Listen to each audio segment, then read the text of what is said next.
Okay, welcome back. If you're here, you've made it for the second part of this lecture of chapter 4 on democratization.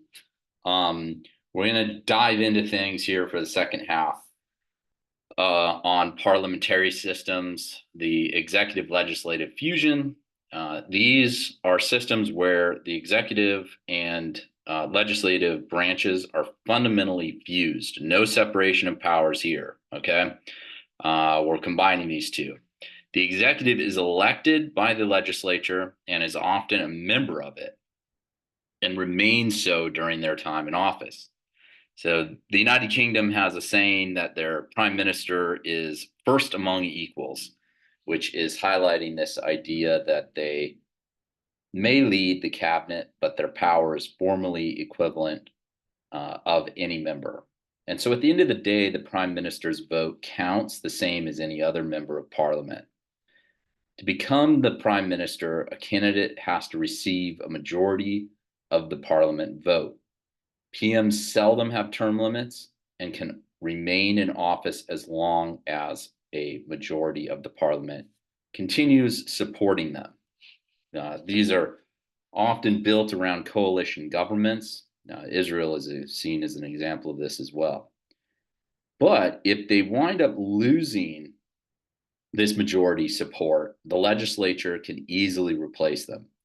Any member of parliament can call for a vote of no confidence, which is a vote taken by the legislature as to whether its members continue to support the current prime minister. Depending on the country, a vote of no confidence can force the PM to resign and may lead to new parliamentary elections. So I linked a BBC article in this unit in Canvas that explains how a vote of no confidence works in the British system. If you're interested, it's really it comes along. This article that I linked up there is it includes an easy to follow graph, the process, and so that is something to keep in mind there. All right, the second most common type of executive systems out there is presidentialism. While some non-democracies operate under this system with regard to democratic countries, this system is primarily found in the Americas due to the United States' historical role as a regional hegemon. Okay.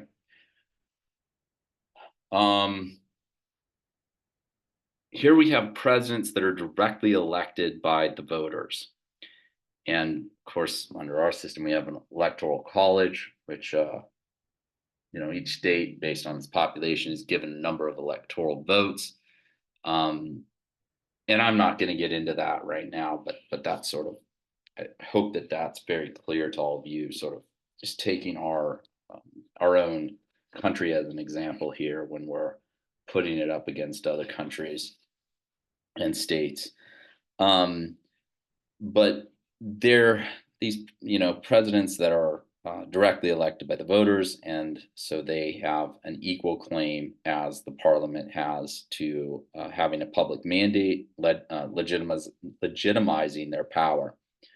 So, in stark contrast to a prime minister, the president is very difficult to remove, as impeachment in most countries requires a supermajority of votes to unseat a sitting president. In fact, most presidential democracies use term limits just to guarantee that one person does not hold onto their office for too long and ultimately break the system.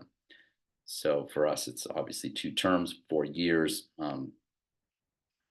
So somebody can't be president for longer than 8 years, and that's something that obviously happened after FDR, and so we're continuing to grow and mature as a democracy in this country. But while presidents may seem very powerful when it comes to legislating in a democracy, a prime minister really has more direct influence. PMs have the power to write laws and are expected to take the lead in pushing legislation. So, with the exception of some special circumstances, the typical role of a president in legislating allows them to suggest ideas, but the parliament is an independent branch with a mandate and leadership all to its own. They can ignore the president and pursue their own agenda, but presidents then have the choice of accepting what the parliament has passed or vetoing it. However, the power to say yes or no on something is going to be considerably weaker than the ability to shape the details of law. An alternative way of presenting the information from the previous two slides are these slides of the two systems side by side when to compare them. This may also work well as a class handout. If you wanted to take a screenshot of this slide and print it out for yourself, since this is an online course, it might be worth doing so. Prime minister is much easier to replace than a president. A president serves for fixed terms, 4 to 6 presidential terms, 4 to 6 years, of presidential terms are common for many democracies and can only be removed from office under extreme circumstances or conditions.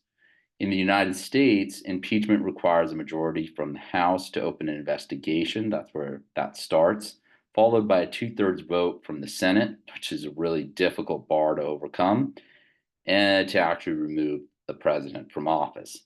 So Trump had 2 impeachments. Bill Clinton had an impeachment. Both were ultimately unsuccessful in terms of removing those presidents from office. When we contrast that with a prime minister, they can be replaced by another member of their own party at any time. In the United Kingdom, half of prime ministers in the last century were replaced without holding a general election. That's pretty fascinating, actually, to consider. In addition, parliamentary systems have more fluid election cycles, unlike a presidential system, which, again, barring some unique circumstances, only holds an election at the end of the mandated term length. Then there's a lame duck session. At least we have that in the United States prior to the next president being seated.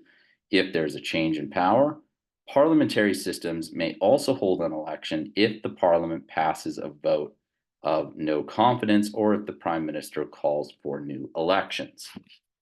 So that's just trying to break those two things down there with this slide. Okay. Next, we're going to be comparing parliamentary and presidential systems, power and legislating. In parliamentary systems, the executive and legislative branches are fused.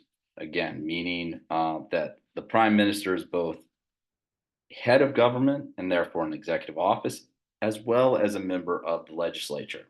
Prime ministers are sometimes referred to as the first among equals, which I kind of highlighted that just a bit ago. That really captures the idea that they may lead the parliament, but are ultimately beholden to that institution and its members. And so you might want to compare and contrast how parliamentary and presidential systems would maintain executive accountability. Okay.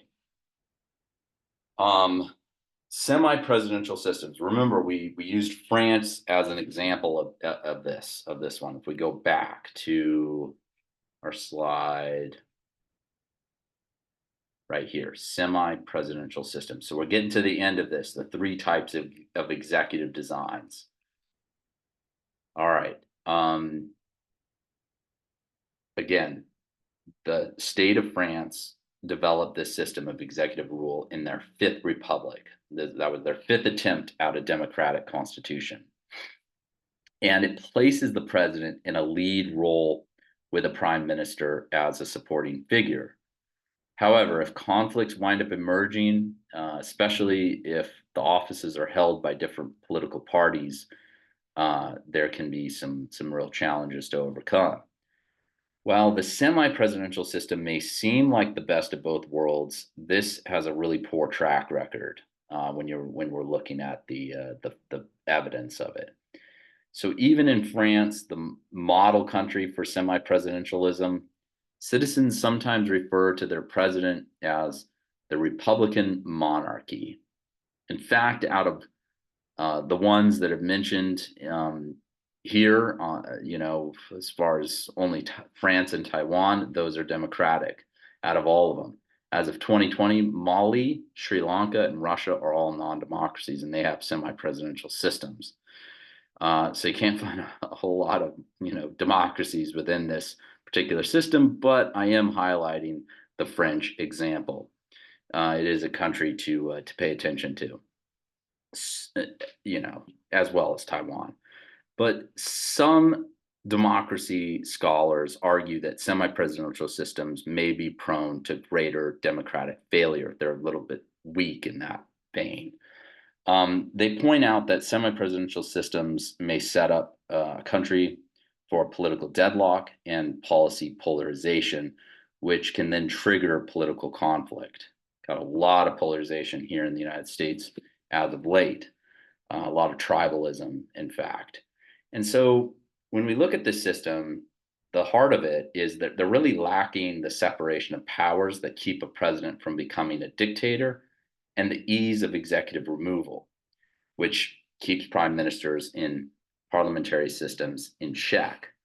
The one thing to keep in mind about France in particular is they have a massive civil society that's been built up, which probably helps them from a president from becoming a dictator, because the civil society is so strong that really that isn't a problem for France, but it is in Mali, Sri Lanka, and Russia. Let's get to Russia here. They have shown some of the dangers of this system. In 1993, they had a constitutional crisis, which led to around 200 deaths, and Russia rolled out tanks firing on the Duma building, which was triggered by tensions between Russia's president and the prime minister. So after they had this crisis in 93, the constitution was rewritten to give even more power to the president. And Vladimir Putin has used many of these powers to effectively reverse Russia's democratic transition. Other cautions that we have from empirical evidence is not yet sufficient to conclude whether this system is significantly more prone to division and policy failure than other executive systems, as there are a lot of other explanations for why these countries have ultimately failed as democracies. So moving on, in a semi-presidential system, the voters elect both the president and the parliament. Following the election, the president then appoints a prime minister who must then receive a majority of the votes from the parliament. And this dual executive system creates a prime minister who's responsible for the day-to-day running of the government, but whose loyalty is split between the president and the parliament. Hope that makes sense. In some semi-presidential systems, the president dominates the political system. The prime minister is treated as a junior partner, and even the legislature is considered a secondary institution. Many former Soviet states, including Russia, operate under this system. In other countries, in contrast, the prime minister enjoys more independence from the president's directives, and the parliament initiates most laws. When we turn to Lithuania, breaking out of that post-Soviet presidential dictator stereotype, there's been an activist parliament that has a much weaker president. In Finland, responsibilities are divided so that the president concentrates on foreign policy and the prime minister on domestic issues. So there are certainly reasons for why democracy varies in executive design. Each system has its benefits and drawbacks, and countries tend to choose the one that's going to fit with their political goals and historical experiences best. This slide is kind of a way for me to kind of essentially give a little bit of a brief or an explanation for, a summary, if you will, of what we've just talked about. And so sometimes we have countries that wind up with really bad experiences with one system, and then they want to switch and they want to make a change. The United States' original Constitution, the Articles of Confederation, that failed miserably. It didn't give the central government at the time enough power to legislate. These states were acting almost as, you know, the 13 colonies were acting almost as independent countries. And so it fit closest to a parliamentary design, though it missed on a few elements, like a permanent prime minister, the Articles of Confederation did. Those things that a permanent prime minister that we tend to see in modern parliamentary systems. They replaced this with a presidential system in the Second Constitution. France viewed the parliamentary system of the Fourth Republic as too weak to handle a political crisis, which led them to innovate the semi presidential system of their own current government, see it in their own eyes. South Africa was a formerly presidential system, but given its association with the racist apartheid regime, this executive system was replaced with a hybrid parliamentary system where the president is elected by the parliament. Now, let's briefly have a discussion about political parties within the context of democracy.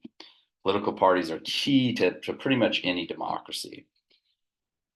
They mobilize voters, they recruit new political leadership, which increases participation by helping bring citizens into the political system. You oftentimes hear, at least in our American context, whether you're talking about Republicans or Democrats, they want to kind of give the feeling or idea that, or they'll even throw these terms out that we're the big tent party. We want to welcome everybody. We want everybody to be a part of our cause and what we're trying to accomplish here politically. So they want to, try to bring everybody in, even though not every American may view Republicans and Democrats as being inviting or to their own interests and goals that they have in mind.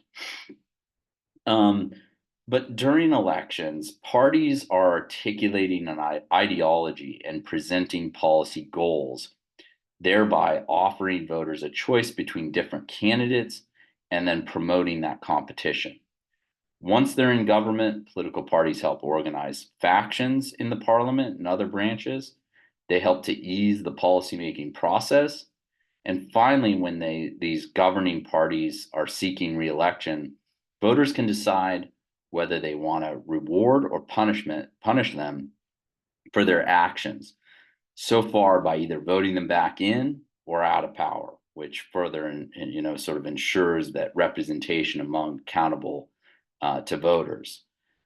While no modern democracy can exist or has existed without political parties, not all democracies have the same type of party systems. Some homogeneous countries, such as Japan and South Africa, have been largely dominated by one party through their history, though other parties continue to exist and compete. They may not hold seats in the parliaments there, though, so they may not have any political power. In the United States and the UK, two major parties actively compete for control of government. And in other countries such as Germany or the Netherlands, you have a really vibrant multi-party system that exists in which multiple political parties join together to form coalition governments, which I referred to earlier. For example, Germany has 5 political parties, I believe 5 or 6. I could be wrong about that, but it's one of the two, and they hold varying percentages in the Bundestag there of power. But ultimately, Germany has more than 5 or 6 political parties. It's just that those are the parties that don't hold power, and so they're really mostly insignificant. Okay, we're going to get into sort of, I guess, a winner take all. It explains the winner take all system versus proportional representation. We don't have a proportional representation, which is one of the main reasons why the United States has a two-party system. There are many other reasons, but that's a big one. And so let's take a look at single member district systems, or SMD. First past the post. I'm going to refer to that as FPDP. TP, a key difference between first past the post, also known as plurality elections, and a majority of the majority-based SMD systems run like off, sort of what we would look at first past the post candidates with the most votes wins, even if that amount is less than 50%. As a result, the winning candidate might actually represent a minority of voters. Majority systems require the winning candidate to receive a majority of votes. Well, we have a big problem not a problem, but it's happened 4 times in our nation's history where the winner of a presidential election in the popular vote actually lost the election. And so you saw this happen most recently with Donald Trump, where he won the popular vote, but then, Hillary Clinton won the popular vote. I'm getting this here, 2016. Clinton won the popular vote in that election, but Donald Trump won the Electoral College. And that's what matters, is winning the Electoral College. Now, another Democrat, Al Gore, wound up winning the popular vote in the 2000 election. That ran its way all the way up to the Supreme Court in Bush v. Gore. Bush ultimately won at the Supreme Court level, won at the Electoral College, and that was a razor sharp, kind of razor close election. Really, it was a handful of votes in one county in Florida, and you had the hanging chads and all these things that were major problems and running that election and counting the votes. And so when you have that kind of competition, it's really important to have that for a democracy, that is. So anyways, majority systems require the winning candidate to receive a majority of votes. A common way to do this is holding a runoff election. In this system, elections are held in 2 different rounds. In the first round, all eligible candidates are allowed to compete. If anyone wins a majority in the first round, the election is done and the winner is decided. If nobody wins a majority, which is very common, especially when you have a lot of candidates running on the ballot, this will happen quite a bit. Then you have 3 or more candidates that are competing. The candidates with the fewest votes are eliminated. Those just fall by the wayside, and the top 2 candidates go into the second round. Since only 2 candidates are competing, the winning candidate by default receives a majority, 50% plus 1 of the vote.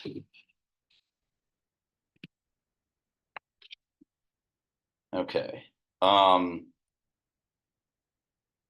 Looking here at plurality of single-member districts, the United Kingdom, the House of Commons from 2019. This election was really a great example of how disproportional first past the post systems can actually be. The Conservative Party, which significantly overrepresented, they were significantly overrepresented. They received 12% more seats in parliament than they received in votes. In comparison, the smaller Liberal Democrats and Green parties were significantly underrepresented. Even when districts are drawn fairly to avoid partisan favoritism, we know this is gerrymandering in the United States, redrawing boundaries for political advantage. If they're drawn as fairly as possible, as in the case of the UK, disproportional results can still occur because these systems represent only the largest groups in each region, not necessarily the largest groups nationally, right? You got to think about this in terms of regions. This really kind of helps us explain why the Scottish National Party, which has a small national presence, but are regionally concentrated, they win so many seats. They win way more seats than the Liberal Democrats, who have a solid national presence, but whose members are dispersed and spread out.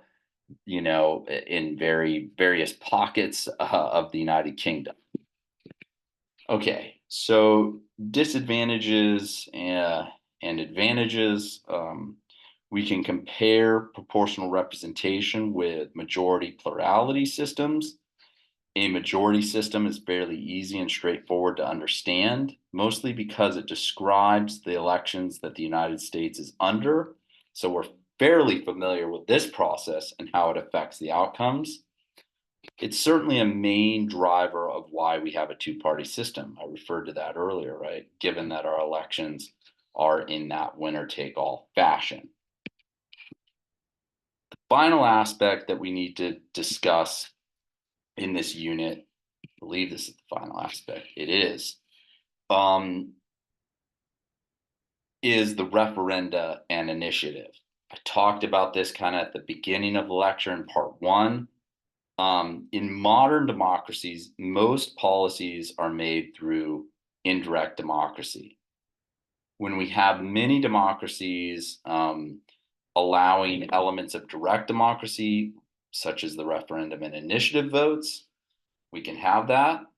Many referendums and initiatives are seen as the purest and most representative form of democracy. They bring more people into the policymaking process. But we do have some critics of these. We have critics of referendums and initiatives in the form of national voting. Those people argue that there is too much power in the hands of an uninformed public, and they take responsibility away from elected officials. So given that the public doesn't have perfect information, this goes back to a scholar, political scientist, really, Anthony Downs, who talks about information. This isn't something you necessarily need to know, but it is a critique that because most citizens aren't, well versed in the day-to-day activities of what government is doing, should they be voting on these things that they may have very limited, knowledge of.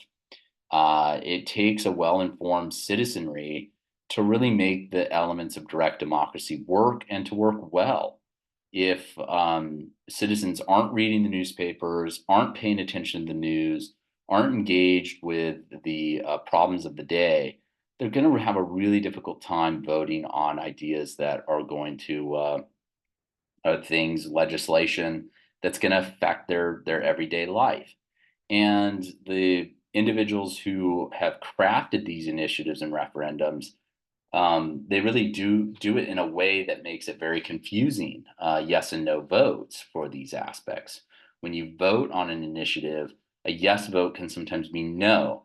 And unless citizens are actually logging on to sites where they can get the information or have a voter guide that's going to be impartial and as non-biased as possible, then if citizens aren't doing the heavy lifting and the hard work that is required of them and taking time out of their day to allow this new information to come in and to be aware of it, then a democracy doesn't really work, because then you just have citizens that are casting votes for things that they have no idea. It's sort of like throwing darts at a dartboard while you're blindfolded. You can't see what you're trying to hit. And so if that's the case, it's not doesn't work out very well. But if you have a citizenry that is highly educated, is paying attention to the issues of the day, and is well versed in the news and what's happening politically, and engaged with what's going on with budgets, and knows who their members are, then it works really well, and it's a really great kind of way to go. But it takes all of us to do that. So this is going to conclude the second half of this lecture. We're going to move on to chapter 5 next.